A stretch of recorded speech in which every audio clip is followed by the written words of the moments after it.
சாதாரணமா ஆஸ்வதிக்க மாட்டாரா, பெரிய ஆசீர்வாதத்தை தருவார். அல்லேலூயா.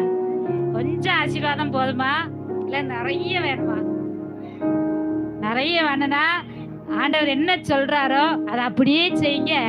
நிறைய ஆசீர்வாதம் நீங்க பாப்பீங்க. பேதுரு கீழ்ப்படிந்தான், ஒரு மீன் கூட இல்ல. ஆனா பேதுரு வாழ்க்கையில 2 படகு அமிழத்தக்கதாய் கர்த்தர் அவனை ஆசீர்வதித்தார். ஈசாக்கு பஞ்ச காலத்துல சாப்பாட்டுக்கே வழி இல்ல, ஆண்டவர் சொன்ன வார்த்தைக்கு கீழ்ப்படிஞ்சா 100 மடங்கு அறுவடையை பெற்றுக்கொண்டார். வர வர வர வர விருத்தி அடைந்து மகா ஐஸ்வர்யம் ஆனான். நிறைய ஆடுகளும் மாடுகளும் நிறைய வேலையாட்களையும் கர்த்தர் கொடுத்து அவனை ஆசீர்வதித்து பெருக பண்ணினார். அல்லேலூயா, அல்லேலூயா. கர்த்தர் அப்படியே உங்களையும் ஆசீர்வதிப்பார். ஆமென்.